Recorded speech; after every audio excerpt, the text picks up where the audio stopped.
Hello everybody, and welcome back to OMB Reviews. I am the critic who is a cynic. How is everyone doing this evening?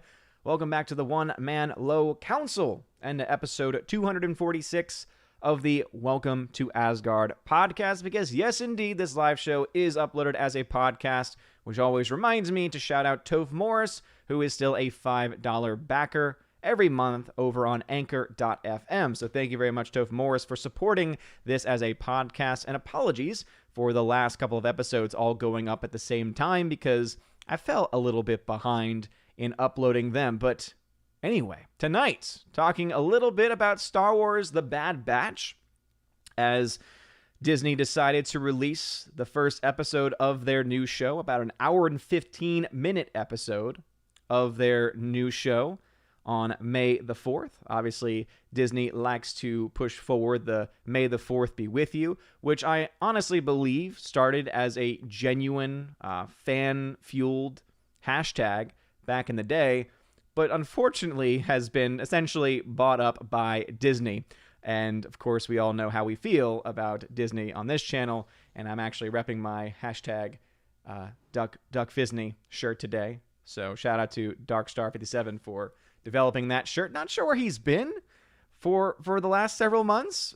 He's still a member on the channel. He's still rather a chosen of Valhalla, but he hasn't been active in the chats. And I know he was selling these shirts, but I'm not sure what's going on with that. So Darkstar57, if you're still listening to these shows and still are selling the shirts, please make your presence known so we can support your shirt and support your idea, because again, I just love the little duck with the with the suit. And again, hashtag Duck Fisney.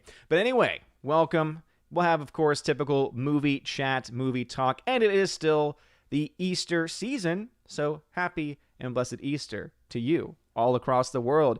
We are live on the D-Live fam, the YouTube fan, and once again, we are live over on Odyssey. Two other people currently watching, because I am being registered as the third, as I have learned. And I want to shout out Dark Shadow Logan, who left an early chat over there. So again, thank you to the Odyssey fam for hanging out tonight. And I'm sure I will catch up with you guys in a little bit. So let's say hello to the YouTube fam. What's going on, YouTube peeps? We got Tina B, the Empress of the Universe, telling everyone how to contact me on YouTube. Again, if you're on YouTube and you want me to read your comment or question, please just type Odin question, all one word. You don't need the @ sign or anything. Just Odin question. It's kind of a keyword. It's like a code phrase. Kind of back in the day, right? When you had a code word, a code phrase, right? We have that on the channel. That way, people aren't just randomly tagging in, coming in every now and then, tagging the channel and getting shouted out. No, you gotta be a member, right? You gotta be in the club. But all that's required to be in the club is just to know the phrase Odin question. Just type it all, one word together. It'll highlight orange on my screen, letting me know that you are trying to get my attention. If you are a member, if you are a YouTube member, you don't have to worry about that because your name shows up as green, which helps me to see that. And as long as you're not tagging anybody else, I will also read those comments as well. It's one of the perks of being a member on the channel. RoseEG12 at 638 says, "Hail Odin in chat. I may be a little late, still on a work Zoom call." Well, that sounds like a blast.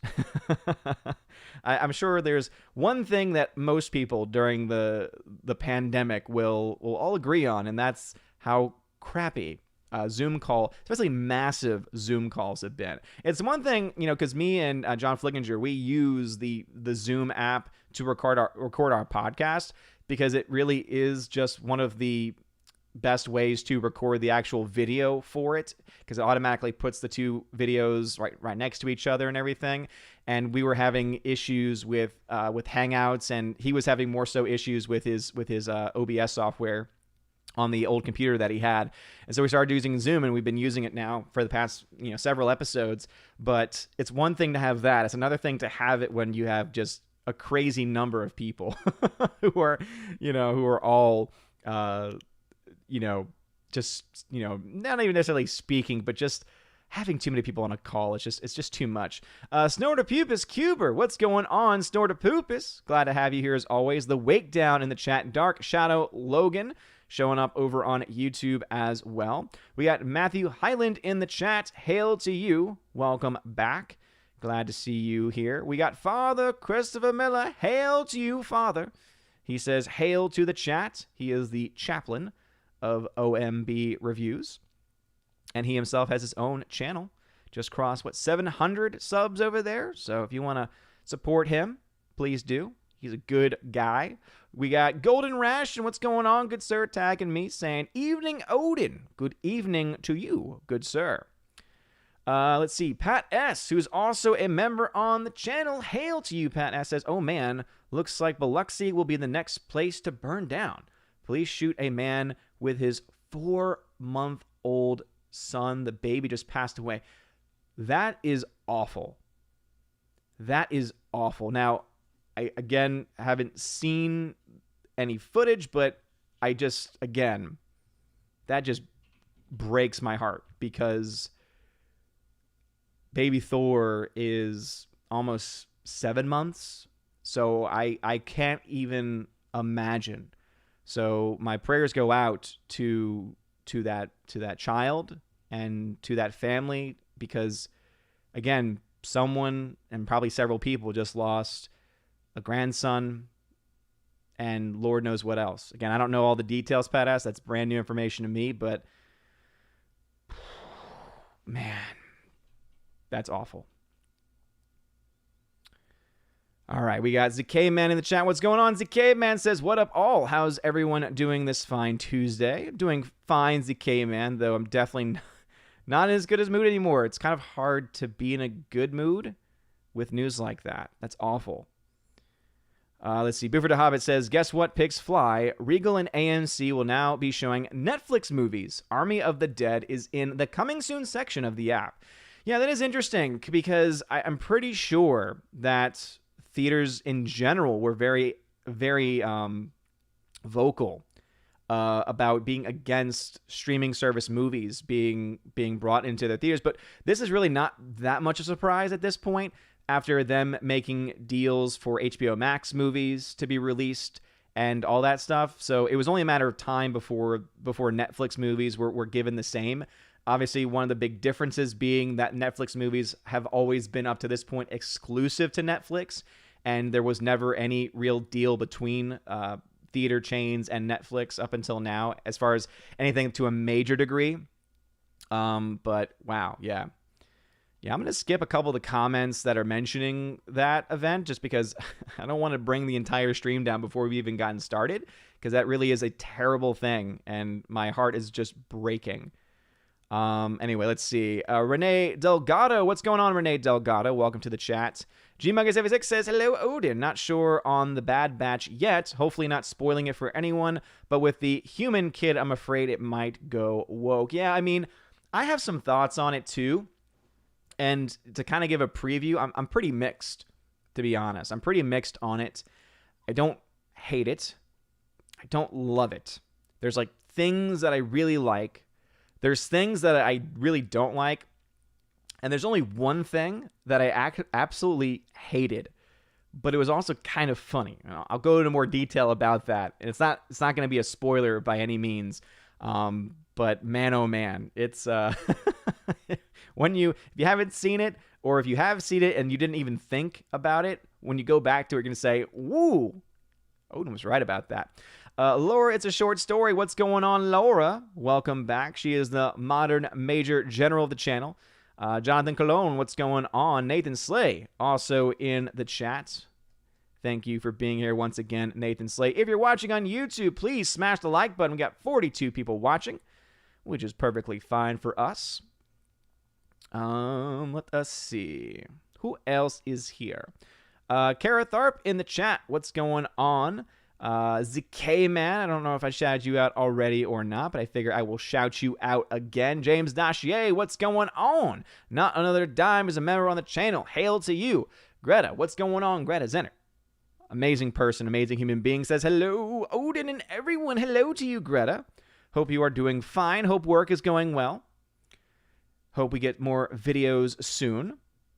And I'm once again asked to give you a message from one person in the Friday Night Tights chat who still wants you to create, if you haven't already, a PayPal account or some way of donations being sent your way. So, anyway, message sent. The Wake Down. Hail to the All-Father. Hail to you, Wake Down. Nathan Slade Taddy says, I just want to say thank you for recommending Whiplash. Watched it Saturday, and it was awesome. One of the greatest movies from the 2010s. Yeah, dude, you're welcome. It is absolutely one of my all-time favorite films, especially from the more modern era. I knew I loved the movie by the very fact, I mean, I was enjoying the film throughout, but I knew I loved it when at the very end, and if you've ever seen the film, you know what I'm talking about, I was like on the edge of my seat. And it was drumming. Like, the fact that they were able to tell so much story with just looks and editing. The editing, like, seriously, I think that the best part of that movie is the editing mixed with the music, of course. The music is phenomenal, but the editing is what really makes that movie. Because of all the way they do the cuts, it feels, because the music in the film is jazz. The editing feels like jazz, right? It feels like there is very little structure in certain ways, and yet it also just works, right? There's a life to it. So I don't know if anyone's a fan of jazz or knows what I'm talking about, but that's what the editing felt like, and I loved it. So yeah, no problem at all, man. Whiplash is a fantastic film. Laura says, I just heard that The Bad Batch contradicts one of the Star Wars comics. Am I shocked to hear that there is gambling in Casablanca?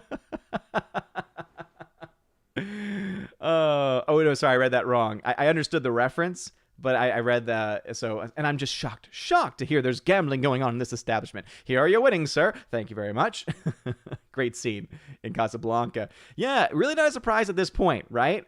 Really not a surprise at this point that what we have going on in Disney Star Wars is constant contradiction, right? It's amazing how they were so quick to throw out, what's now called Legends, right? They were so quick to throw out the EU and create the so-called story group whose whole job was to create continuity within the Star Wars universe.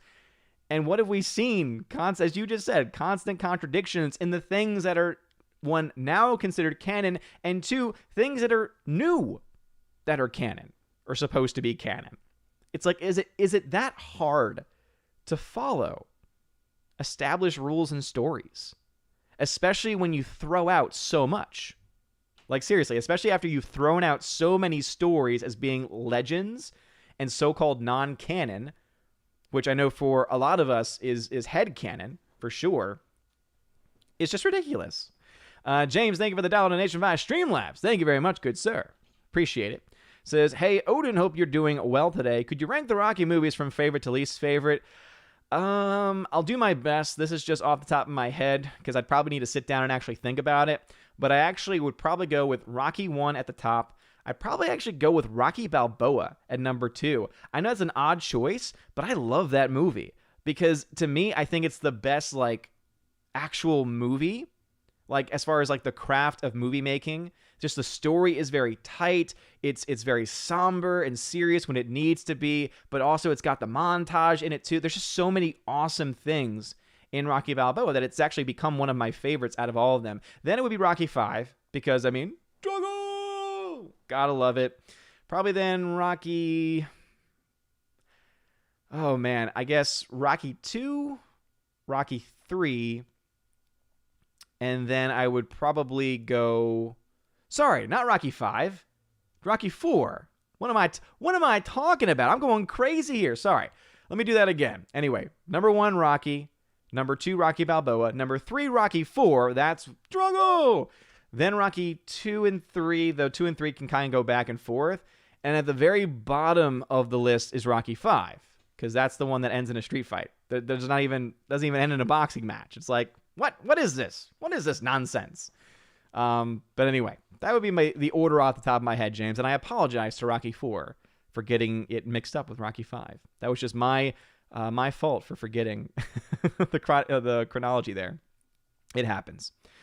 All right, let's see. Father Christopher Miller says, I don't think I can wear that duck shirt. No, Father, probably wouldn't be a good look, most likely. Soul Assassin, what's going on?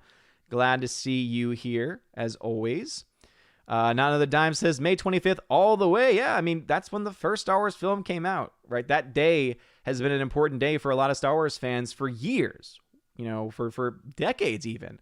Whereas the May the 4th really only came about during the age of social media and then got quickly bought up. Because wasn't there a year? Because it's kind of crazy that we're coming on to like the third year that this channel has been live. Like, I think we're right at the 3-year anniversary of the first video that I actually actively put out back then as Odin's movie blog, which is just crazy to me. But wasn't there like last year or 2 years ago a situation where Disney was threatening people with, if you use this hashtag in a certain way, that they would like go after you?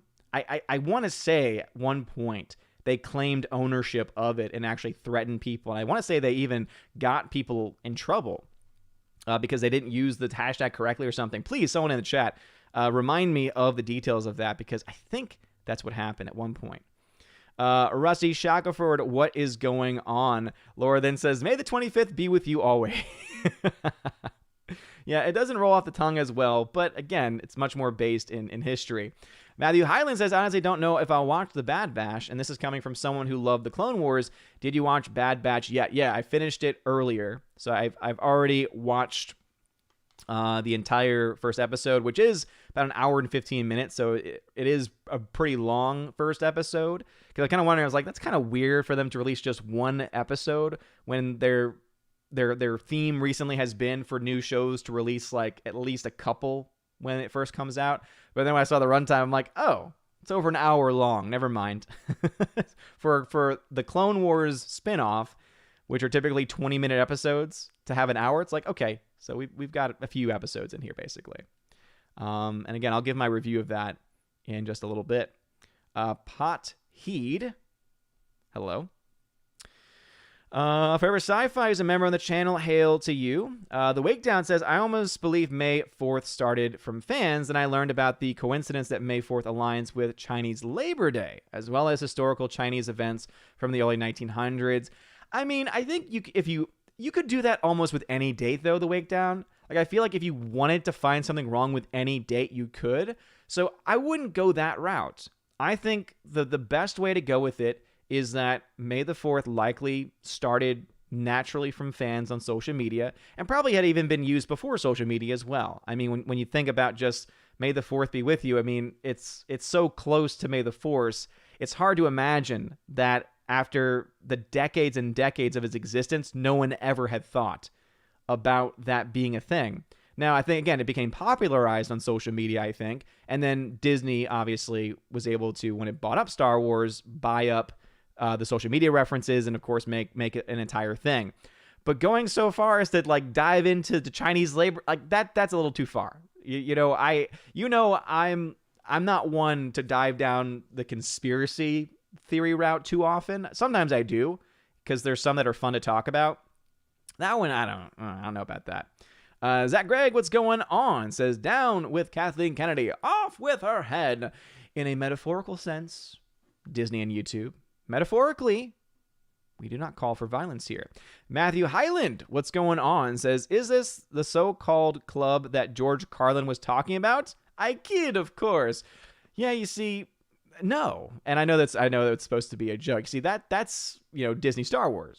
That's Hollywood. That's the media companies, right? That's the political establishment, is the club that George Carlin was talking about. Of course, all of us already knew that. Ghislaine Leduc, welcome. Says, hail, bearded man. Michael Skewiff, welcome back to the channel. Rosie12 says, Zoom stinks. I miss three-dimensional people. Yeah, that's the other thing, too, is that if you're so used to seeing people just through Zoom meetings and not actually in person, it can be tough. By the way, Phonemo, thank you very much for joining the D-Live fam today. Looks like you're the only one watching over on D-Live today, but that's okay, because the D-Live fam, they come and they go. Snorter Poopus says, I refuse to deal with Zoom or its clones. Since I don't have a camera or microphone, I gave a phone interview yesterday and was attired for my comfort. Oh, well, gotcha, Snorter Poopus. Yeah, I mean, we use different technologies for class because obviously with students and with quarantines and all that kind of stuff, we kind of needed to. And so I'm actually lucky that about almost half, it's crazy also, I've been doing YouTube about half the time that I've been a teacher. Like I started basically like now at where I am with teaching at like the halfway point, because I've been teaching for about 6 or 7 years now. It's kind of crazy just to think about that as well. And so I've been doing YouTube for about 3 of those years. And so actually for this to have happened during, after already having established myself and done so much with YouTube and with, so many other things, it was like, oh, this is actually really easy. So I had a very easy transition into doing like online schooling and things like that. And so much so that I've actually found a way that I'm planning to do things going forward, which is essentially just to record my class. And then that way, if a student ever misses, I'll say, boom, you have access to it almost immediately. So I'm very excited to be able to reincorporate that next year, even though we're not going to have any online kids. Nathan Slay says, I watched another phenomenal David Fincher on Thursday, but I cannot talk about it because I would be breaking the first rule and the second rule. That means that you saw Fight Club. I will break those rules because I'm not in Fight Club. It is a pretty solid film, though. Pretty solid.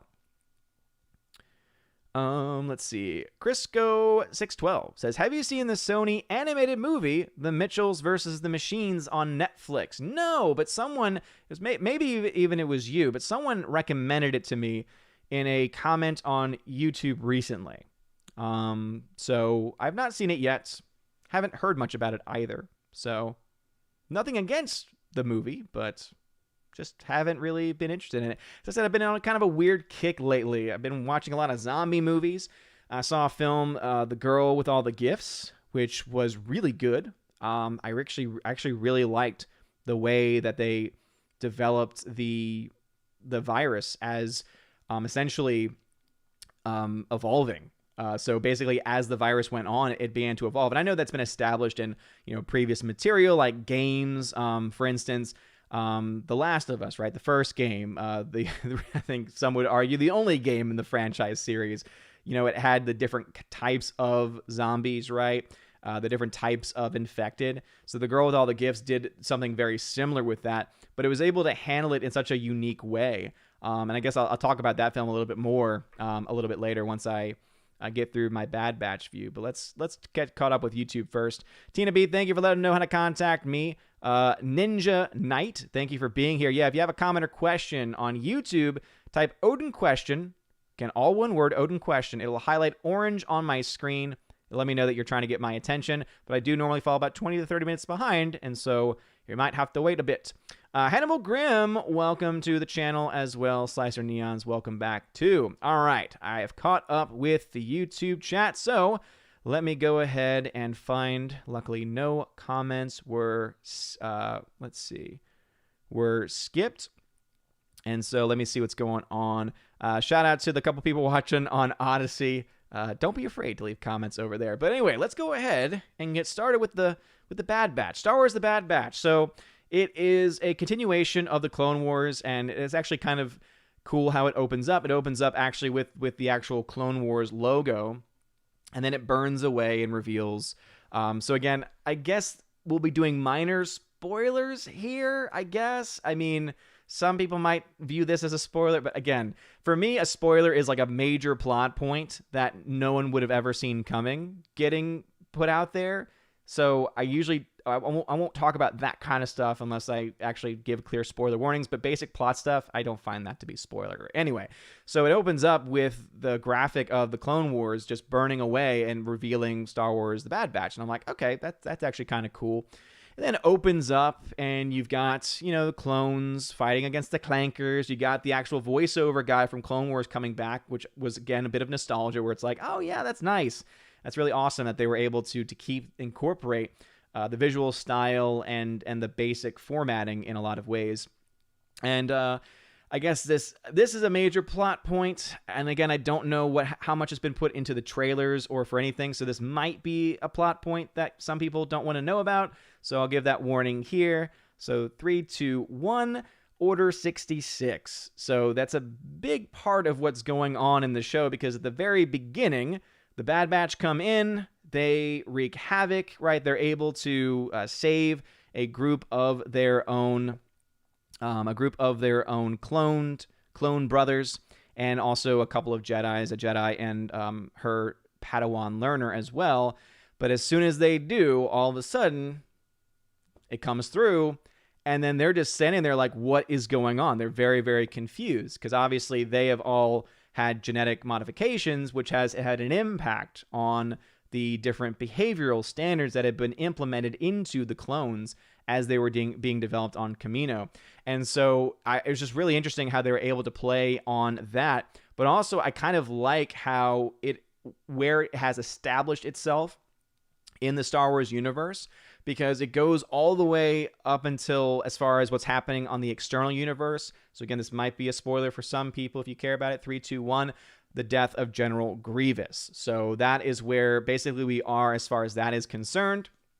And of course, the stuff going on with Palpatine and all that kind of stuff. So as far as like the storyline, I actually do like where it has ended up in this universe, right? Where it has ended up as far as the storyline is concerned, because to me, it's an interesting transition period that they'll be able to get a lot of story out of, I think, but also because they're going to be able to bring in certain characters that would have existed at this time and incorporate them into the story and incorporate their development as well. So when it comes to that, right, I think there are some story elements that I'm actually a pretty big fan of. Again, I appreciate the fact that they've kept the animation style, which I know is very grating for a lot of people, but I've gotten so used to it that now it's to be expected. And if they were to have done any major changes, I don't know. I don't know if it would have been, it would have worked as well, because obviously any Clone Wars fans would have been upset by that. And any other fans in general, I think, they probably would have chosen an animation style that would not have been any better, right? Or any more amazing or solid. So again, I appreciate that they did that. Where I have some issues is with the fact that in this episode, they are introducing a new character. All right, they're introducing a new character, and it's essentially a character, and again, I guess this is getting to plot spoil. It's so hard to say and to know what is considered to be a spoiler nowadays anymore. But anyway, so there's a character they introduce in this case who is essentially going to be the next,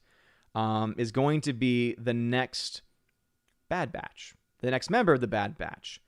Only the issue with this clone, right?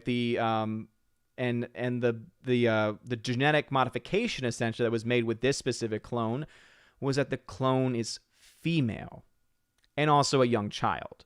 So they do kind of a double whammy there. Not only do they make it a child, but they also make her a female clone, which kind of just makes me wonder, because it just makes you raise questions about the cloning process and saying, you know, is this something that is, I assume it's possible and feasible, but it's also one of those things where it's like, I don't know how to feel about that. Like, I feel like it's going out of your way to make things incredibly complicated as far as explaining.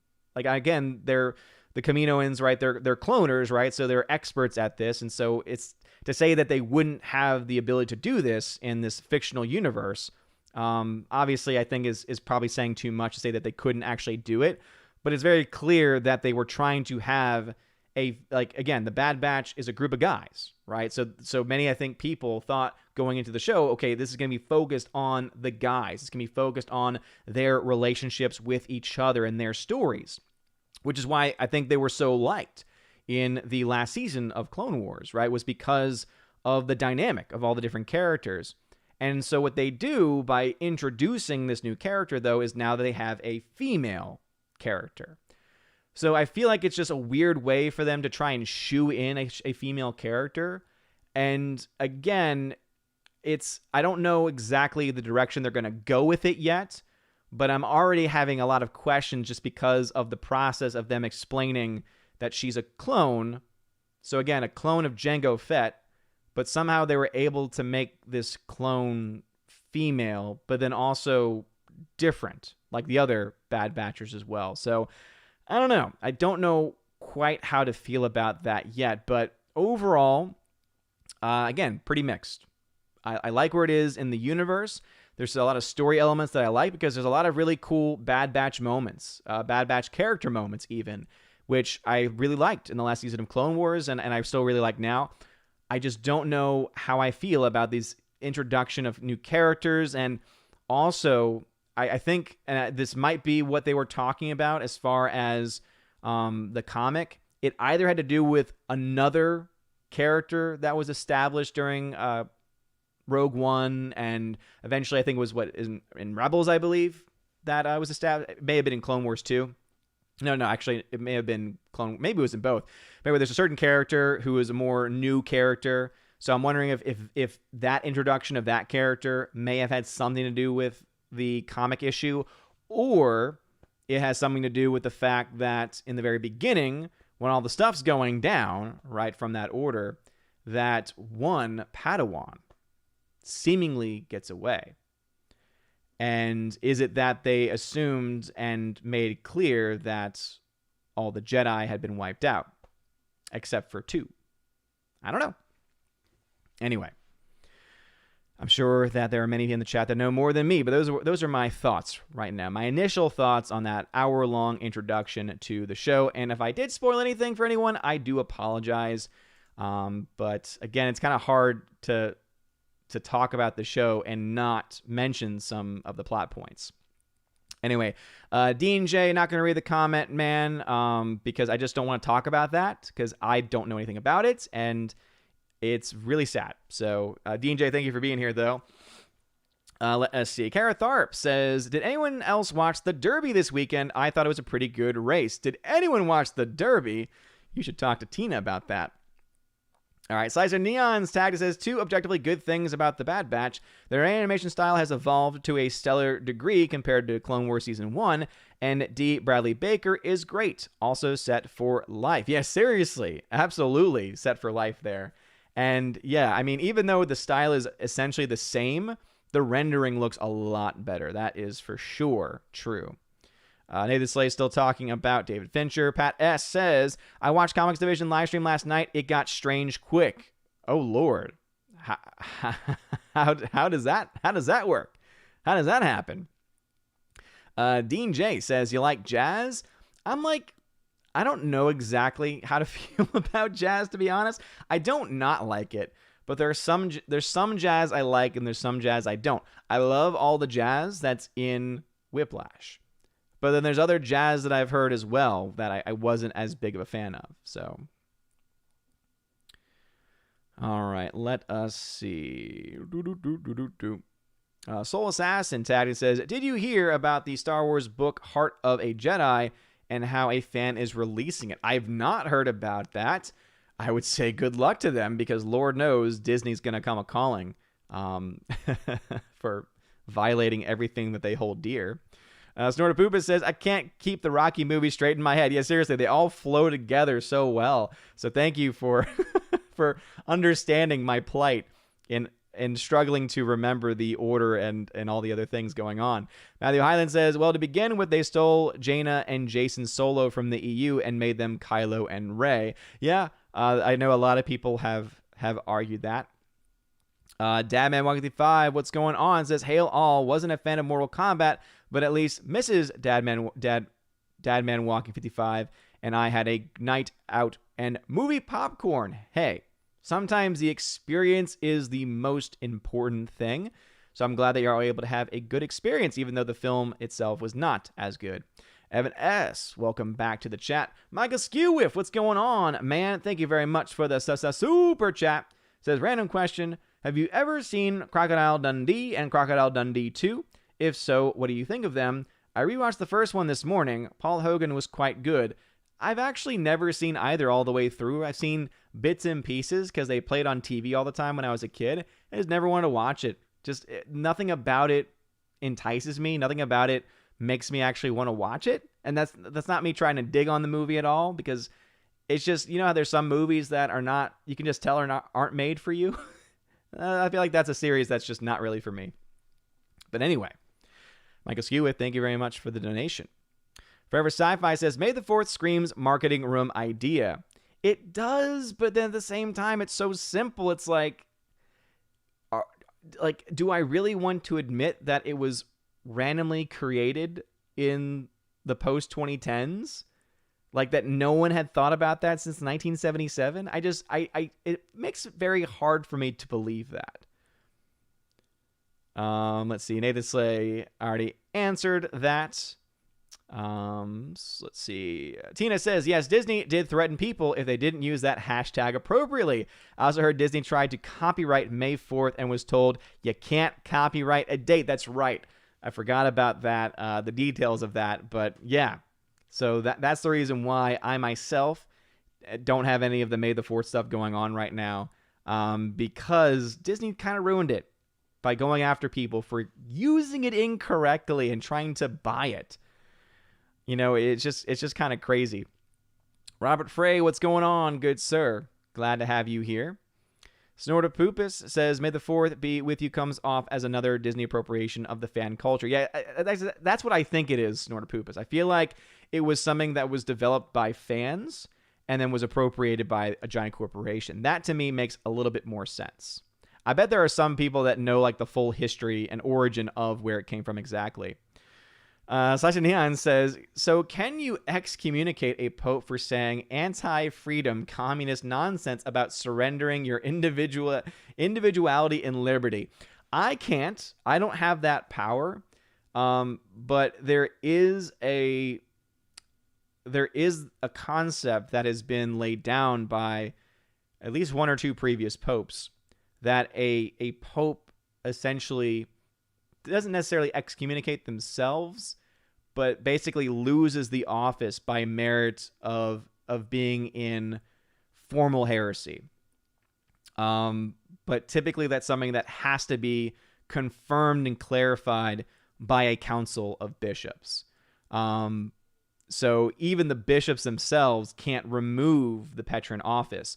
It's that the office would be removed automatically by being in formal heresy. And all the council can really do at that point, if called, is confirm that. But that's when things get really complicated. And again, I'm probably missing some points there. But based on what I've read and based on my own knowledge of the history, no one individual person, though, can excommunicate the Pope. Except himself, essentially. more or less, essentially. But it's more so falling into formal heresy. Stephanie B, what is going on? Welcome back. She is the general of the Valks. Says, I didn't mind the Snyder Cut. Good for you. Hope you enjoy your 4x3 4-hour movies for the rest of your life. Because that seems to be the only way that he can make a competent, halfway decent movie. Oh, man. Anyway, love you, Steph.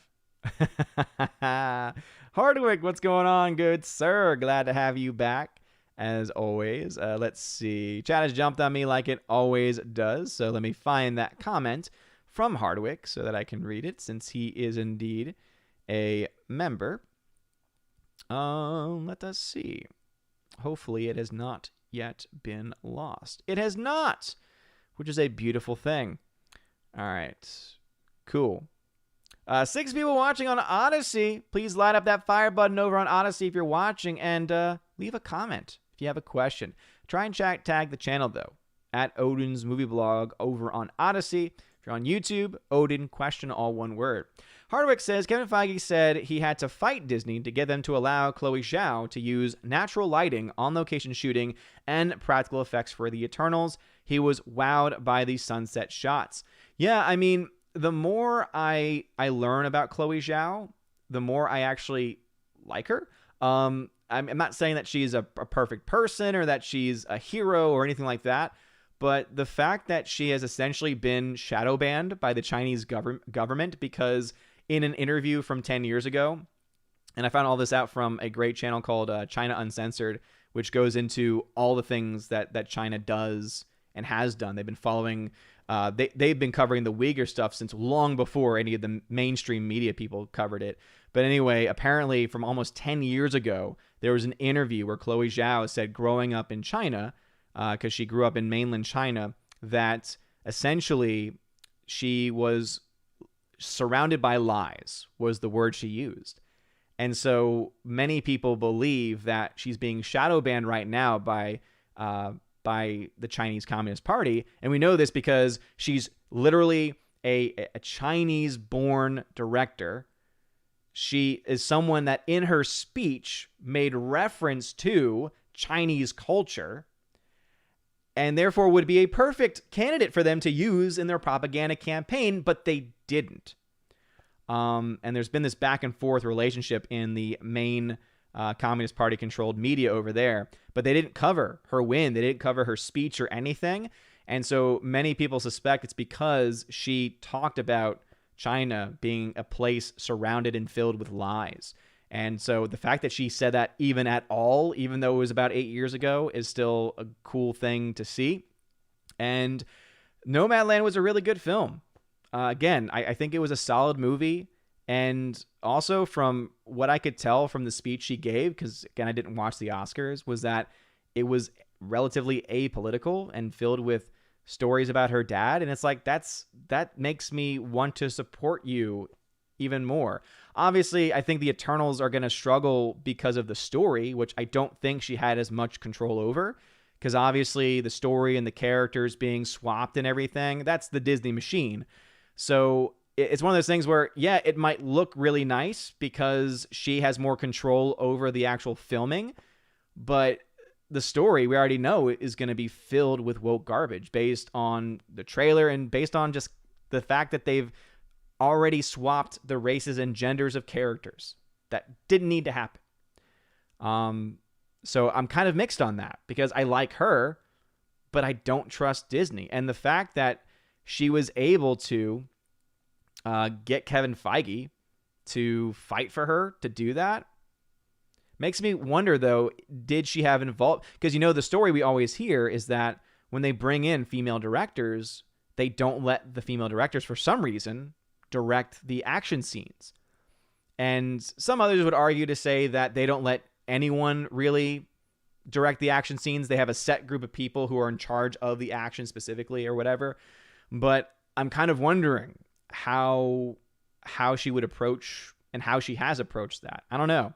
I feel like that movie is going to be a giant mess because you're going to have her, who is a competent director, this woman wrote, directed, and here's the big thing, edited Nomadland. Like, literally Nomadland was almost entirely hers from, like, some of the main objective quality, like industry stuff. Again, directing, writing, editing, producing. So it's essentially her baby. So that's why, to me, it's even more impressive because you look to most directors work in Hollywood, they don't edit their movies. They don't edit their own films. Now, obviously, they work with editors, right? Because directors have clear visions that they have the editors work out. But the fact that she had that and had full control of that project, that's the reason why I feel like it's going to be a mixed bag, because you have someone that, when she's in full control, can do really good stuff. Because again, Nomadland was very good. But if she's not in full control and there's a lot of cooks in the kitchen, and we know that there's going to be 1,000 cooks in that writing kitchen for this movie, The Eternals, is that going to work? And I honestly don't think it will, because as you all know, if something does not have a good story, it, in my opinion, can't be a good movie, objectively. You can enjoy a movie, for sure, but I don't think it can be a good movie. You have to have a good story. A story is one of the most important parts of a film, more so than a lot of other parts. Because even a low-budget film that has terrible cinematography, like terrible camera quality and all those other things, if it has a great story, it can transcend all of those handicaps, is a way that we can really describe it. But you have so many films nowadays that have all the things, right? The top quality, the highest paid people behind the scenes working in all of these different levels. But because the stories are crap, the movie falls apart. So when you really think about it, story is so important. And since she does not have control of the story, it doesn't matter to me. It really doesn't matter how talented Chloe Zhao is, because the Disney machine is going to make sure that story is whatever the hell they want it to be. And that is my biggest concern for that film, to be perfectly honest. Let's see. The Seaman, thank you very much for the $5 super chat. Appreciate it. Says, Hail Odin, did you catch that the director of the Marvels, Captain Marvel 2, deleted her entire Twitter account? Feels good to have movies to talk about. I did not hear that, but now it makes you wonder, okay, what is she hiding? What is the director of that film hiding? Because clearly it must be something. You don't just delete your entire Twitter account unless you're trying to wipe something out. And she must have forgotten the fact that at the end of the day, all this stuff can get saved and backed up.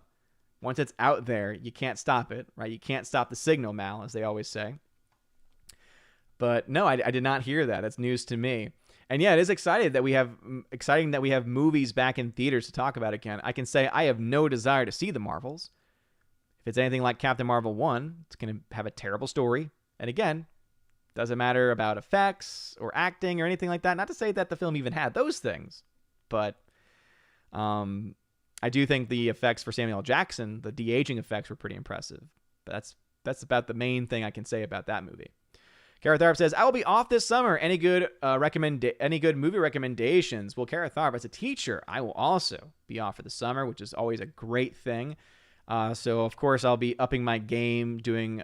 I have a morning movie podcast, or rather just a morning podcast that I did last summer. I did it on Twitch.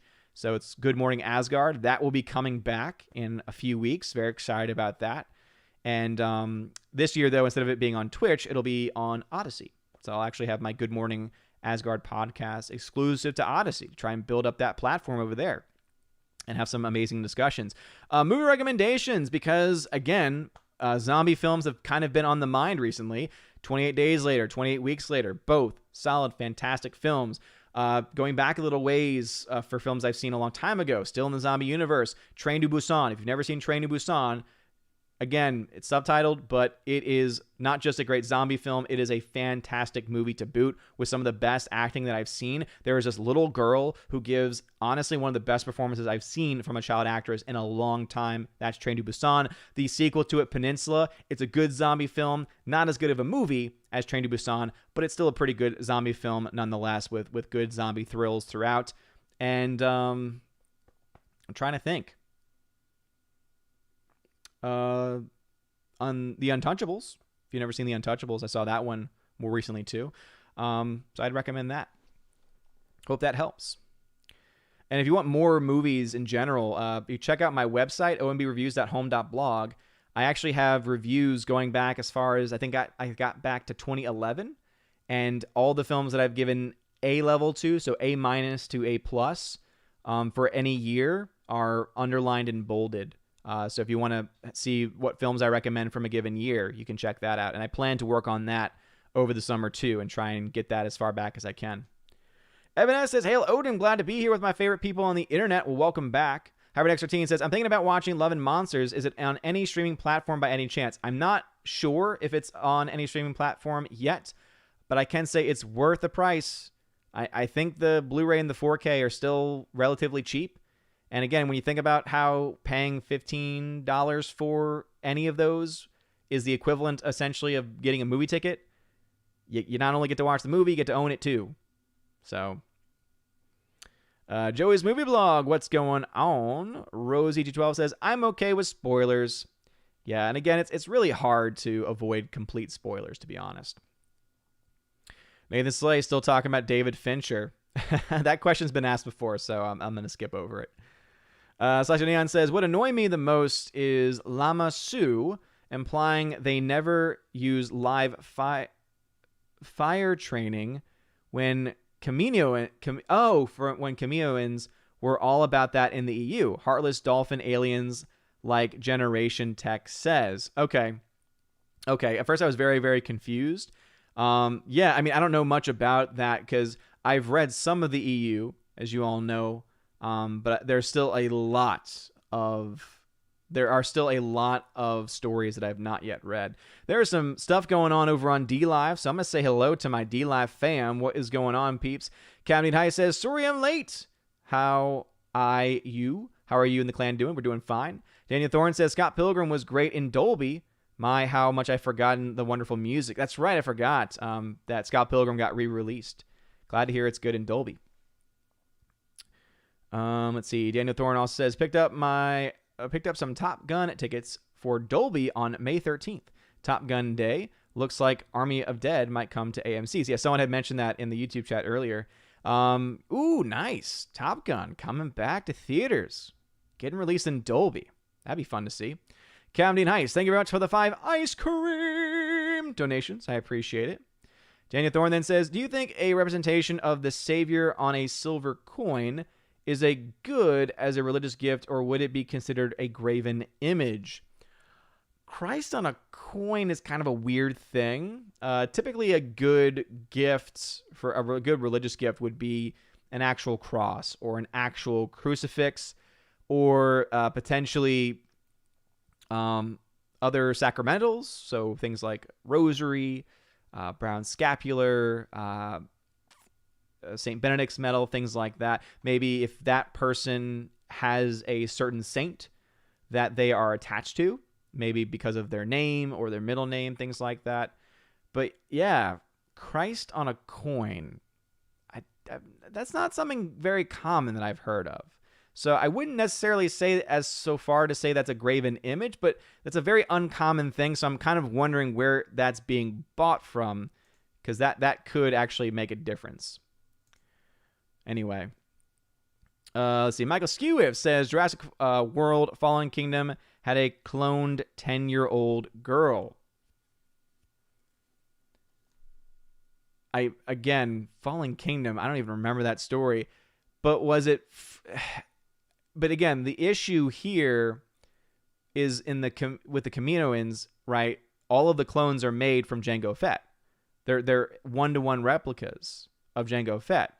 And obviously there's been some tinkering here and there.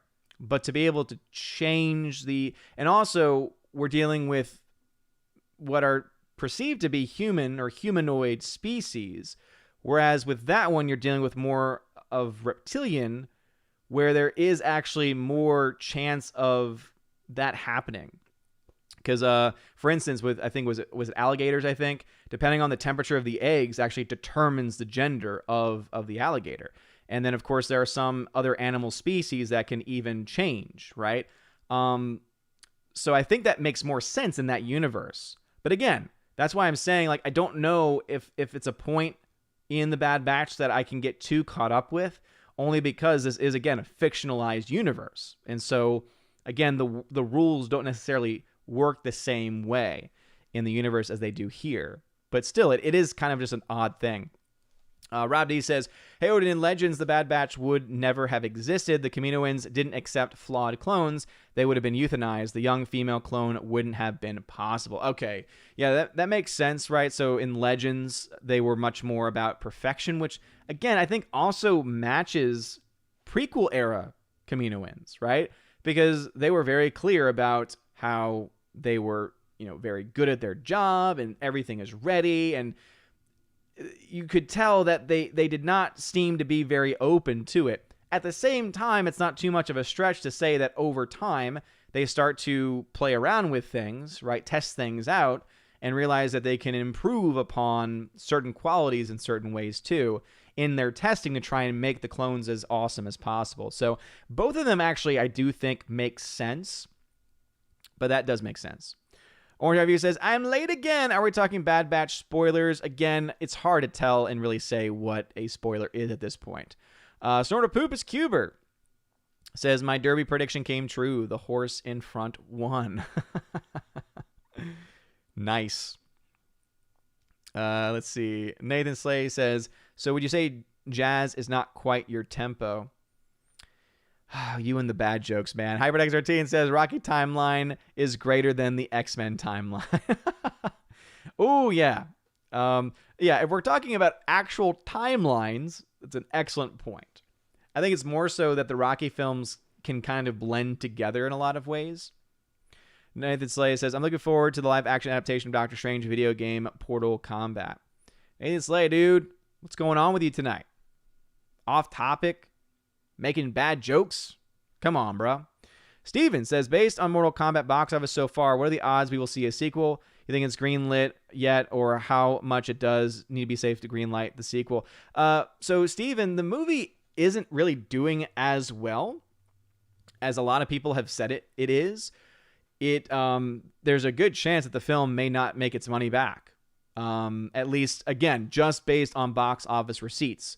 This is not taking into account other revenue streams that might exist, but based on the box office numbers as they stand, based off of the first 2 weeks and how we can predict things 2 weeks in, it likely will not make its money back, especially since, based on what I've seen, there's not any official release date set for China. And then it's not going to get released in Japan until June.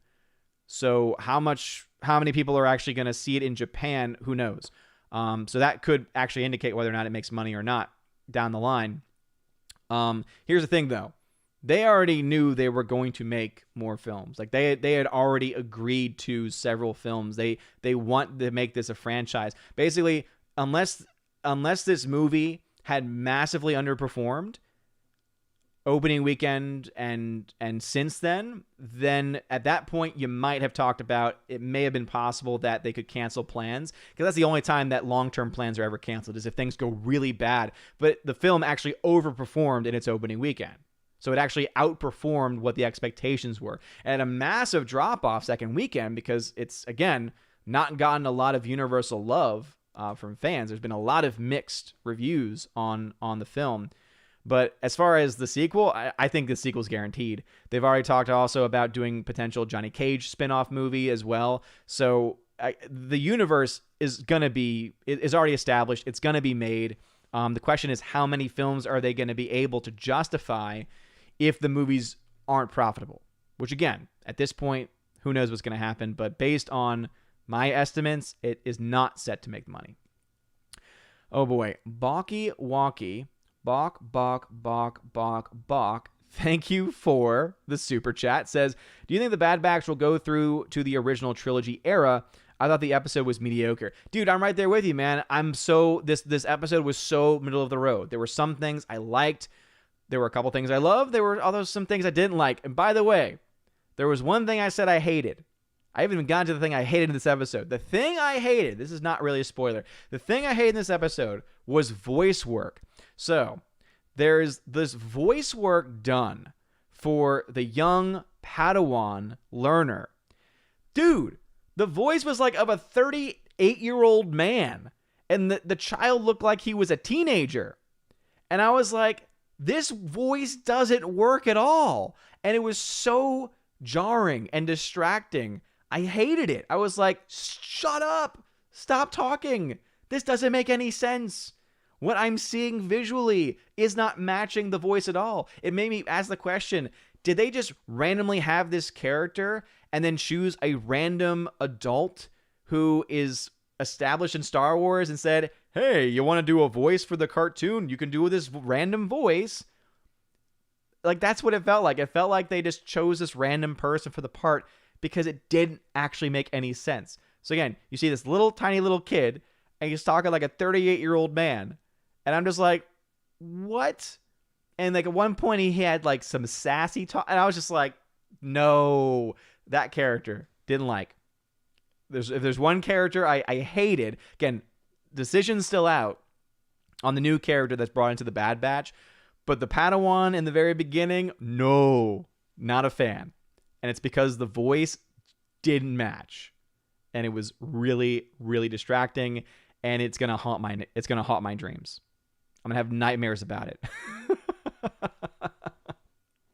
Anyway, Hardwick says the Crocodile Dundee movies are a lot of fun. That's not a knife. Now that's a knife.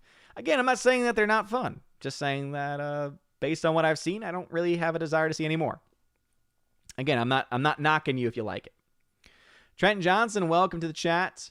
Orange Hat Reviews says, oh, movie talk. The MCU is mostly on sale for $7.99 each. The Hulk movie is $4.99. And I finished getting all those movies I needed minus the crazy emotionless blonde. I wonder, do you mean digitally or physical media? Because if you're getting that stuff on digital, no, don't do that. Don't ever buy it on digital. You don't own it. They can take that away tomorrow. Whatever service you bought it with, boom, can disappear tomorrow. They take it with them. You have no ownership. So I hope those are Blu-rays you're getting at the very least. and even better would be, of course, 4Ks, if they're in true 4K, which most of the Marvel films are not in true 4K. So actually, the Blu-ray version is probably one of the best versions you're going to get, unless they did some HDR work, in which case it could be better on the 4K. But as far as the actual like sharpness and quality, Blu-ray for most of those films is going to be just fine. But make sure to buy the Blu-ray, dude. Do not, because those numbers sound, if you're saying most of the MCU on sale for $7.99, Disney films in general are almost never that low unless it's a digital movie. So if those are digital movies, dude, I'm gonna have to slap you. I'm gonna slap you if those are digital movies. Slash Neon says, what is Crocodile Dundee but a long Monty Python sketch about offensive Australian stereotypes? Evan S says, I love that May the 4th is dying. I like my birthday and I love Star Trek. What? That was the... What? That string of thought did not make sense, Evan. It says, I love that May the 4th is dying. I like my birthday. And I love Star Trek. What? Those are three things that don't seem to be connected. Is there some context I'm missing here, Evan? Don't become like Father, who is the king of not having any context. Orange Chat Review says, it's a darn gimmick. May the 4th is a gimmick. Real Star Wars Day is May the 25th. As I said, Orange Chat, I would love to know who actually came up with the idea. Because I would bet it was a fan. I would bet that it was established by a fan. And it was just appropriated by Disney, the corporation. 6 people still watching on Odyssey. No one commenting. I don't know if the comments just aren't working on Odyssey tonight, because Dark Shadow Logan had a comment earlier. But again, if you're on Odyssey and you're watching the stream, thank you for watching it. Light up that fire button if you're watching over there. And again, if you have a comment or question, leave a comment there. All right. HyperNext13 says, I saw some interesting Cobra Kai videos, and do you think Miguel Diaz and Hawk could go one-on-one in combat against a younger Johnny Lawrence and Daniel LaRusso in their prime? Cool that you've been seeing some of those videos. Like, the actual actors or the actual characters? Because let's be honest here, the moves of Miguel Diaz and Hawk are a lot more advanced than what we saw in the original 80s films. So based on that, I would probably say Miguel Diaz and Hawk. If we're talking just about the characters, I mean, I think I like Johnny Lawrence and Daniel LaRusso, but I'm obviously biased towards them. But I do really like Miguel Diaz and Hawk. Just another red shirt. Welcome back. Welcome back. All right, chat has jumped on me like it always does. Thank you all so very much for being here today. Looks like the chat may have been skipped. It's 7:45 in the chat. It's 8 o'clock in real life, so I'm about 15 minutes behind, but some comments may indeed have been skipped. Let me check over with my DLive fam. Daniel Thorne says, any reviews for Star Wars biomes? I saw that on Disney Plus. I have no idea what that is, so no, I haven't heard of it. I don't know. Thank you to everyone who's randomly following me on DLive, but I do have a rule here. You can't comment until you've been a follower for at least an hour or two. And it's because we have a lot of trolls that like to come in and leave random comments. And let's just say we haven't had any random comments since I implemented that rule. So if you're wondering why you can't comment, that's the reason why. All right, back over to the YouTube chat. Robert Moobley says, have you ever had a panic attack? If so, when was the last time you had one? Odd question. I myself have not. I do struggle with anxiety, and that's something I've always been very open about, especially back when I went to Star Wars Celebration Chicago with Jeremy and the Geeks and Gamers team. It was on display a couple times. But I never enough to have an actual panic attack. But I know people in my life who have that, and it's not fun to watch people go through it. It's pretty scary because they feel helpless and you feel helpless, and there's only so much you can do. Hannibal Grimm says, have you seen Zombie for Sale yet? No. Tell me more. Is it a good film? Nathan Slay says, would you recommend Black Swan? Not really. That's a movie that when it came out, I appreciated like certain aspects of the filmmaking process for the movie, but it's such a forgettable movie. I saw it once. I got it on Blu-ray years ago because it was like $4, and I haven't watched it since. And I have no desire to ever watch it again. So I would say no. I would not recommend it. Hardwick says, what do you think of The Untouchables, and how did you like the musical score? I think I did a review of the movie. I think I did an official review. But anyway, I won't give my full thoughts on it because I think if I have not done an official review of it, I've definitely talked about it on stream before. But the score is fantastic. Ennio Morricone does an amazing job with the score. All right. Snortapoopa says, I don't need to watch zombie films. The headquarters of the Church of Hubbardology is 5 miles down the road. I can see zombies parading up and down the streets if I head into downtown Clearwater. Interesting. Oh, Hubbardology. Okay. First I was like, is that a real thing? I was like, oh, Hubbard Scientology. Okay, now I get it. I was like, wait a minute, this is a new church? It took me a second to get Hubbard and be like, oh, okay. The creator of Scientology. Then yes. I'd still recommend the movies because at least those are entertaining. Our Review says, Bad Batch Episode 1 was decent, but very errored with their timeline. Yeah, a lot of people have been mentioning that it doesn't match up with, not only does it not match up with Legend stuff, of course, but even Disney's own timeline. Apparently there's a comic or something someone had mentioned earlier that it apparently blatantly violates certain aspects of it, which just makes you appreciate them even more. Father says, Christ on a coin? Why? That's the question I was asking too. I'm like, what? That doesn't make any sense. I've never heard of this before. Harvick says, was Brie Larson better in Scott Pilgrim vs. the World than in Captain Marvel? Yeah. Because she, I think, fit that character more. She is well suited to play the character in Scott Pilgrim vs. the World versus Captain Marvel. My wife and I actually just watched 21 Jump Street the other day, and she was fine in that. Again, I think there's certain roles, and I've made this argument before, and I know there's some people that are just going to hate her no matter what, and I understand it, because she's just she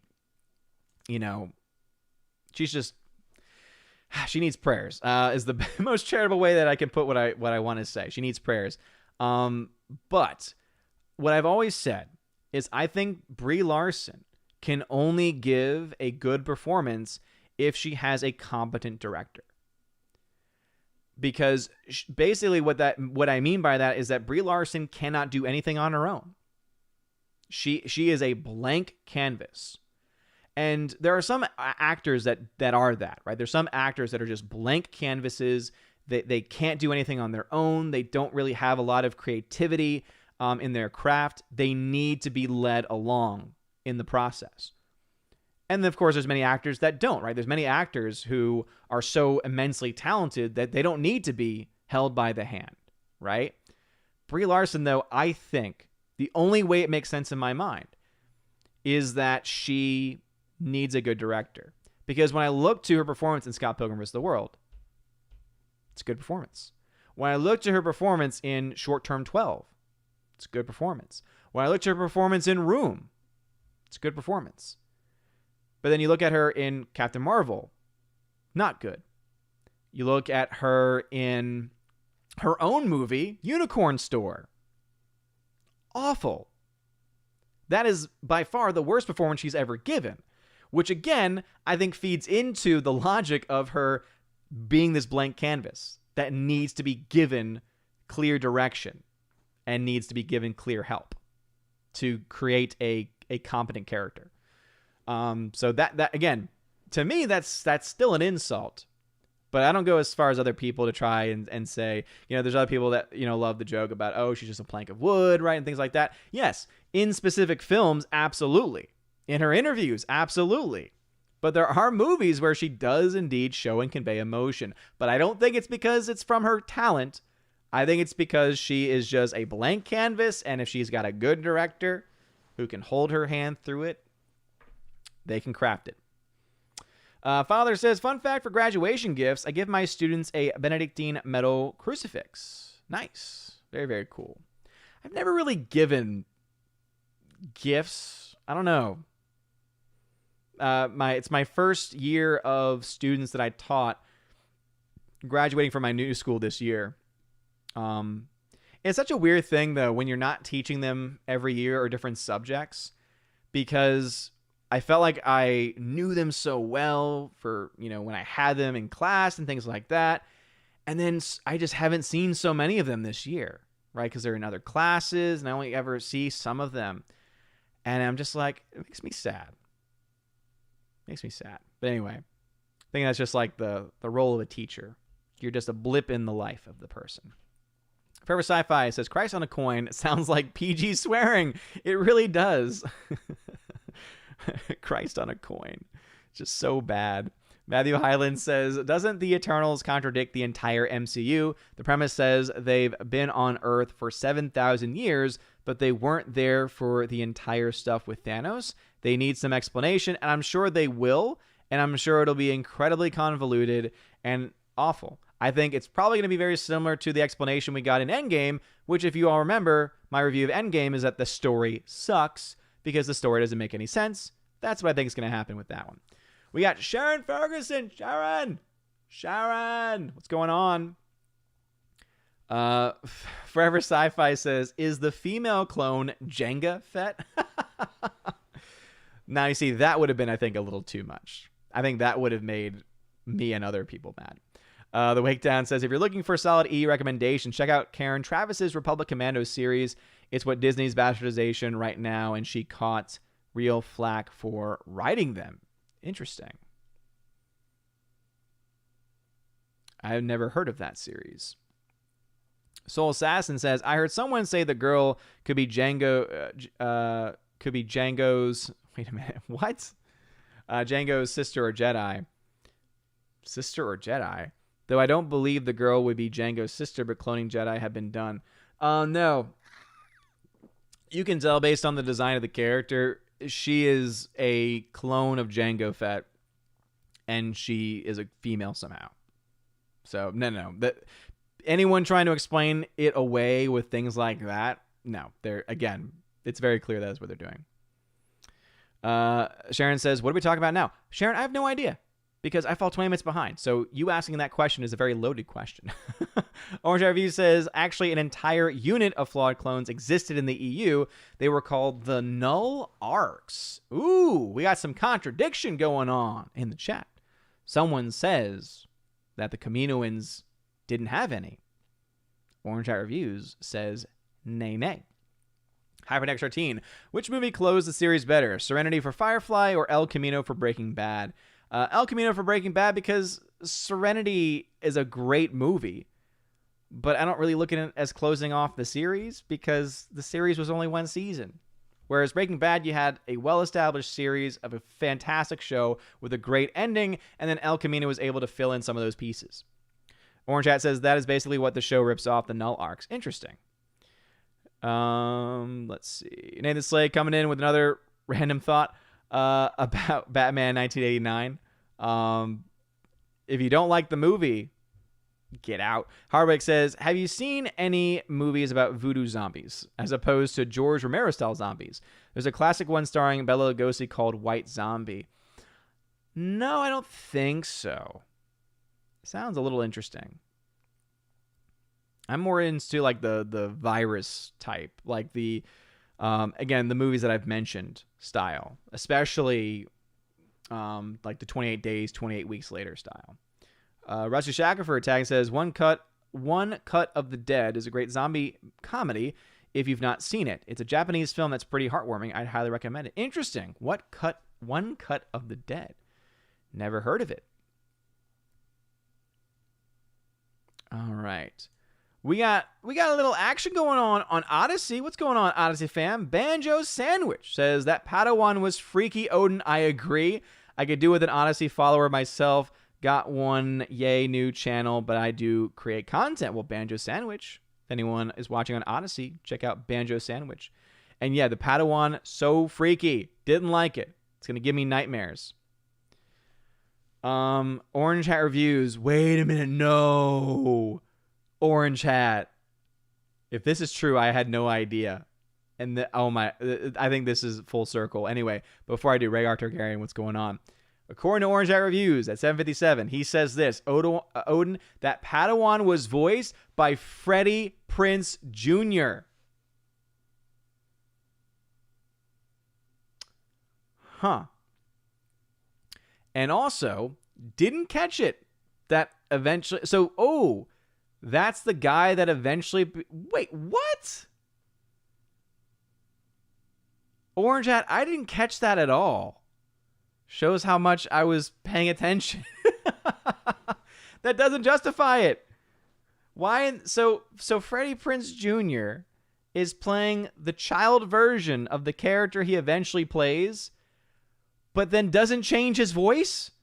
He keeps the same voice? That doesn't make any sense. That's stupid. Now it's even dumber. Oof.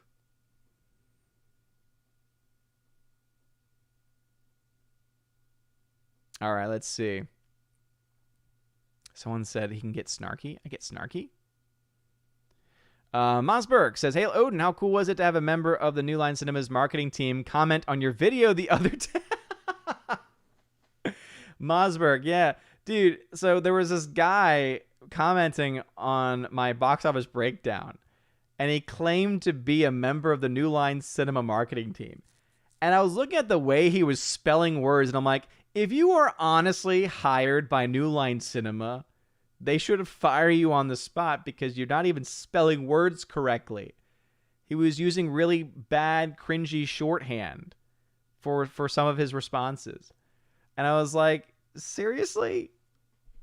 It was pretty bad. Pretty bad. Orange Hat says, I already own the Blu-rays. Also, I do believe that Vudu doesn't have that claim status. I wanted to supplement the online library. No movies has appeared yet. So you own the Blu-ray. Dude, if you own the Blu-rays already, then just digitize them. Because then you get the highest quality version of it. And no. You say Vudu doesn't have that claim status. Here's the thing. If Vudu goes away tomorrow, you don't have access to any Vudu exclusive content anymore. So again, any of the movies that are on digital on any of those platforms, you do not own them. Because if the platform goes away, poof, it's gone. If the movie gets canceled or taken away, poof, it's gone. So I always say, I'm glad that you own the Blu-rays already. Physical media is the way. But if you really want to have a digital version, either if it comes with a digital version, okay, it came with a digital version. So now you have access to it, at least for a time. But digitize and back it up. I know it can be a pain and it can take up space and stuff, but don't trust Vudu. Let's see. Balky Walkie, Bok. Thank you for the other super chat. Says, Brie Larson is pretty, though. Looks like Kim Metcalf. Well, I don't know about Kim Metcalf, but hey, to each their own, as they say. River Sci-Fi says, I've been buying Blu-rays from eBay lately. Those you pick, lots are great deal. Got Big Trouble Little China, Captain America Winter Soldier, Braveheart, etc. for like $3 to $4 each. Nice. Yeah. I mean, I do personally prefer newer films just because sometimes with used films you don't know where they came from and stuff like that. But especially when you're buying things from companies like Disney, yeah, I think eBay is definitely a good way to go for sure.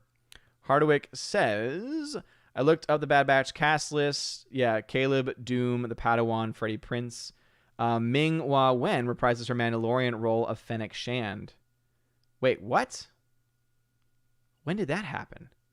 Did that also happen in this episode? Or is that like a... Did you just spoil... Hardwick, did you just spoil the future of the show? Bad form, man. Bad form. There's no way I missed that much. I mean, I missed some things, but I feel like that... if I missed both of those things, that's pretty big. Anyway, we got about 12 minutes left in the show. So let's see. No comments were skipped, which is awesome to see. Let us see. Let's check on the DLAF fam. Daniel Thorne says, 1979, when Britain elected the first female prime minister, Margaret Thatcher, on May 4th, the day she took office. Well then. Interesting. And then says, the Conservative Party placed an advertisement in the London Evening News, which read, "May the 4th be with you, Maggie. Congratulations." What? So according to Daniel Thorne, May the 4th be with you dates back to 1979, just 2 years after the original film release. And it was on, as I said, a billboard, placed an advertisement in the London Evening News, or in a newspaper, I guess, which read, "May the 4th be with you." Therefore, it has been around for a very, very long time. If that is confirmed to be true, which seems legit to me, so that's interesting, Daniel Thorne. Very interesting. Captain Dean High says, which was worse, Unicorn Store or Basmati Blues? Well, since I've never seen Basmati Blues, I would have to go with Unicorn Store. Daniel Thorne then says, May 4th was chosen because of the play on words. Well, obviously, that's why I said, for anyone to honestly believe that Disney just created it out of the blue in 2012, again, that just, I wouldn't buy it. So that Daniel Thorne makes so much more sense. 2 years after the release, for that to be in again, I'm sure people were using it even before then, because again, it's a pretty clear play on words there. He then says, Odin is probably going to be out of breath if he reads all of that chat. A little bit. Oh, wait a minute. He's got more. Okay, wait a minute. He's got more. So it says, George Lucas was asked during a 2005 interview on a German news TV channel to say the famous sentence, "May the Force be with you." The interpreter interpreted the sentence into German as, Am May sind wir bei Ihnen. On May 4th, we are with you. National Star Wars Day was first organized in Canada at the Toronto Underground Cinema in 2011, produced by Sean Ward and Alice Quinn. Interesting. So a little history about May the 4th. There you go. So it does have a long history prior to Disney. Orange Hat says, Odin was a thing originally in the UK. There you go. All right, so that's been confirmed then. The Wake Down, yep, there it is, Wake Down. That's just what I read over on DLive, what Daniel Thorne said. ZK Man says, we'll be watching on Odyssey, but video's not playing for me for some reason right now. Oh, that's interesting. I'm wondering if that's why people aren't commenting like last time over there. Could be some issues going on with it. Infuriator says, I think of digital purchases as long-term rentals. I can rewatch with easy convenience as much as I want, or at least until the service goes under. Besides, if I like it enough, I'll buy the Blu-ray. That's true. To be honest, though, if you actually were to save the money that you spend on digital copies and other things, you can invest in a pretty affordable server, get some hard drives, and then literally create your own Netflix and watch it whenever you want using Plex. I've been watching so many movies through Plex recently. It's been fantastic. Hannibal Graham says, Zombie for Sale is a Korean zombie flick on Shudder. It's silly and awesome. Interesting. Hyperdex13 says, I love the character comparison Cobra Kai Karate Kid universe videos. I can't wait to see how Johnny and Daniel Miyagi Fong versus Kreese's Cobra Kai. Interesting. Very interesting. Dean J says, I feel like Darren Aronofsky of Black Swan and Ryan Johnson are best friends who get together at floofy bars and order strawberry daiquiris. That's funny. Orange Eye Reviews says, Odin, the Era timeline is mostly with comparison to Revenge of the Sith. The first 10 minutes in episode 1 of Bad Batch is literally hours long in the events of Revenge of the Sith. Well, to be fair, when we watch the cartoon, 10 minutes of the cartoon time is not necessarily 10 minutes of real time, because they are cutting to different parts of it. So that could be a way to help explain that. I don't think that's the issue that people were talking about, Orange Chat. Sonora Poopa says, I don't like Brie, either the cheese or the actor. Rosie G12 says, I can't get past Brie's RBF. Father says, Brie's performance in Unicorn Store made me wonder if she was bipolar. I mean, yeah, there's definitely stuff going on. Father says, regarding graduation gifts, it used to be that I would only give gifts to my students who are parishioners. Now that I'm not teaching, it's for any of my parishioners. Yeah, I feel like I would like to start to do that kind of stuff, but I'd probably do like more tratty stuff, I guess. Like little books or little pamphlets or things like that. I don't know. I want to teach them the pre-Vatican II ways, Father. Orange Hat Reviews says female clone is another ripoff of Marvel X-23 as a female clone of Wolverine. Yeah, that's a good point. That's a very, very good point. Yeah, I'd forgotten that they had done that, but I even isn't X-23, at least in the film Logan, isn't that not fully a clone? It's using the DNA of Wolverine, but it's therefore not an actual clone necessarily, if that makes any sense. Because they even make reference to it's more like that's his daughter than his clone. I feel like that was a point made in the film, but I could be right. It's been a long time since I've seen Logan. Hardwick says, I think the quality of Brie Larson's performance has changed in part because of how she's changed. She had way better personality in her old interviews than her new ones. Her face even looked better. I mean, that could be a part of it, but as I said, I honestly believe it's because she is a blank slate.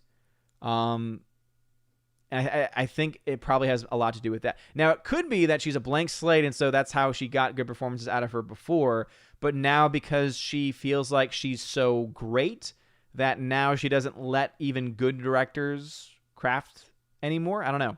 Could be. I think I stand by my original thought, though. The Wake Down says, isn't the dude from She's All That married to Buffy? I'm not sure. Oh, yeah. They were married at least. Yeah, Freddie Prinze Jr., yeah, they were married for a time. I don't know if they're still married. They might still be married. I know that at one point they were married, back when Scooby-Doo came out. Teen J, speaking of which, she said to Freddie Prinze, get out of here, you Scooby-Doo wannabe. Yeah, seriously. Oh, man, that dude. What? Tool City. All right, 4 minutes left. Let's do members-only comments. But before we do that, Dark Shadow Logan, thank you very much for the hyper chat over on Odyssey. I appreciate it, man. Says, I use both DVD Fab Platinum Blu-ray Ripper and Amersoft Video Converter for converting physical media to digital, and then use Plex to stream my library. Dude, Make MKV is great. It's free, and it's perpetually free. I actually ended up spending the money to buy it because I used it so much that I wanted to support the people behind Make MKV. So all you really need is Make MKV, and then as long as you've got enough hard drive space, you don't have to do anything after. You don't have to convert it down or anything. It's awesome. The one thing that I would love to become more of an expert on, I probably will work on this over the summer, is how to label like special features for certain films and get those onto Plex as well. Dark Shadow Logan with another hyper chat. Thank you again. Hyper chat over on Odyssey says X-23 was originally a character for the cartoon series X-Men Evolution and was later introduced in the comics because of her popularity. Interesting. Thank you for the information. All right, back over to YouTube. Members only comments because we are running out of time tonight. Okay, so Fennec was already in the trailer, I saw someone say. So that's not a spoiler. Okay, gotcha. City says, to which their own? Oh, Steph. Inferior. So May the 4th is actually Iron Lady Day. Huh. Yeah, seriously. I never would have thought that. Hardwick says, voodoo zombies are real. Witch doctors drug someone with puffish toxin, putting them in a deep sleep, mimicking death. They dig them up before they smother and keep them drugged to use as slaves.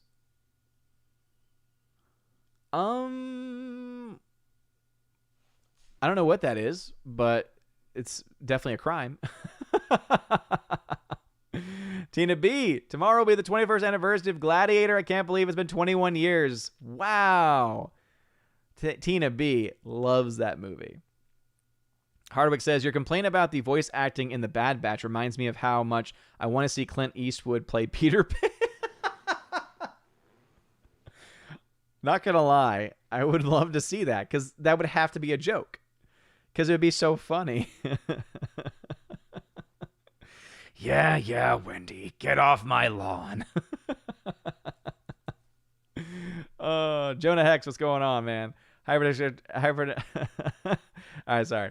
Rosie G12. Odin, I know you said you reviewed The Untouchables, but I just don't recall that. Apologies if I missed it, because I'd be interested in your take. I couldn't remember if I filmed the official video yet or if it's on this list because I haven't done it yet. I know I definitely did a review of it on a stream once, though. Orange Eye Reviews. The report of Grievous of Udapa from Tech to that clone getting Order 66 is what I was referencing. That was literally like 5 minutes and no cuts in any other scenes. Yeah, I didn't watch it long enough to see that. Let's see. Father says, Odin's traditional Catholic gift would be for girls a mantilla. Yep. Be like, here's your veil. See you next Sunday at the Basilica. Let's see. All right. Last bit members' comments. Orange Review says the reason X-23 was a female was because the Y chromosome of Logan was corrupted, so they tweaked the X chromosome. Interesting. I wonder if they would use similar logic for the Bad Batch. Harvard then says, did you hear Kevin Feige's admission that Doctor Strange was going to communicate with Wanda through the commercials? Yeah, they didn't want a white male to mansplain to her. Yep. I heard about it. A lot of people did videos about it. That back in the day, that's probably a video I would have done. But nowadays, as I've tried to make more clear, I try and stick to reviews, box office stuff, big movie news that I care about. Yeah. Because I don't have as much time. And I'm just more careful with the things I choose now, I guess. Snorpoopus Cuber, I think they're still married. I wish her luck, seriously. Inferior says, fair enough, I have Apple TV 4K box, so I can watch all my iTunes, Amazon Prime, Google Play purchases, along with many other streaming service subscriptions in one place. One day I'll buy a Plex server. Yeah, seriously, I mean, it's great. Apple TV. Apple. Ugh. Disgusting. Patooey. Inferior, are you not entertained? Sort of poop is Cuber. Peter Pan. Go ahead, Hook. Go ahead, Hook. Make my day. I can't do a younger version as well.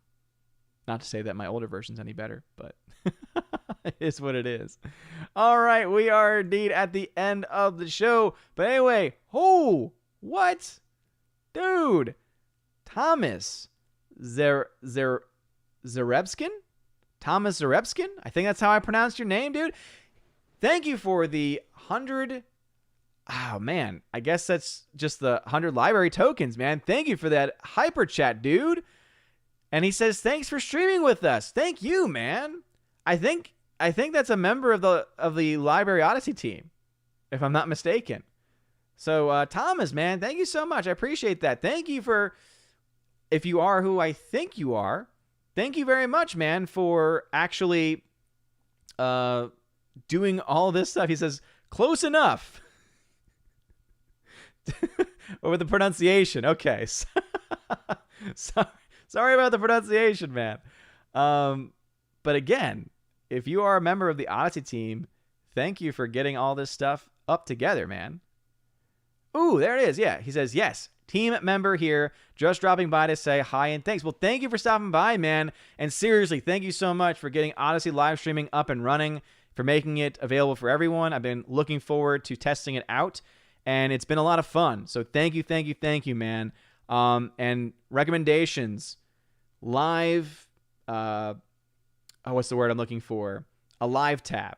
So a place where all live streams are.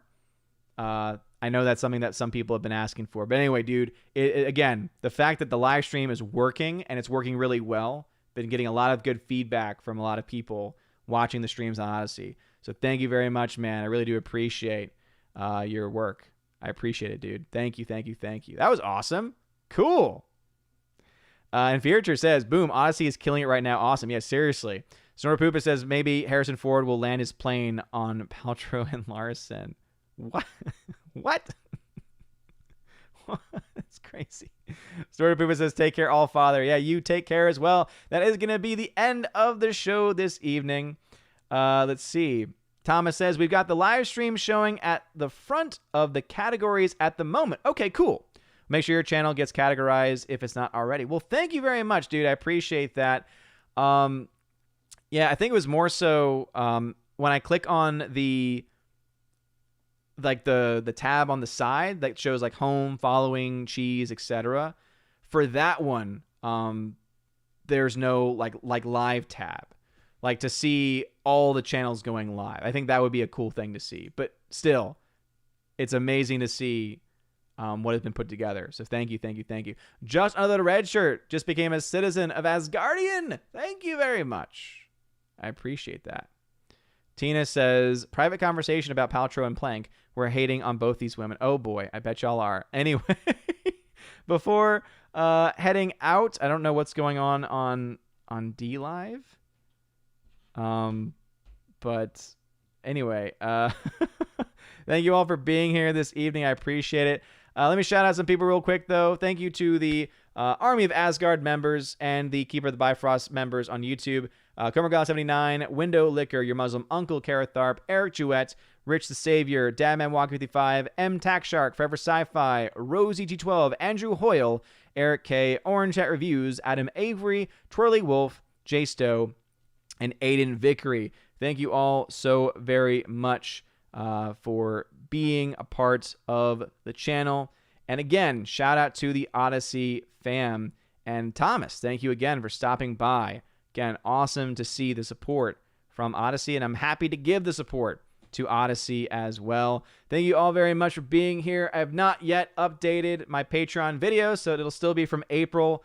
I don't think there's anyone that is left out, but let me just double check just to make sure, because obviously I don't want to leave out anyone. It looks like some people may have left, so they'll get shouted out even when they don't necessarily or should not necessarily have been shouted out.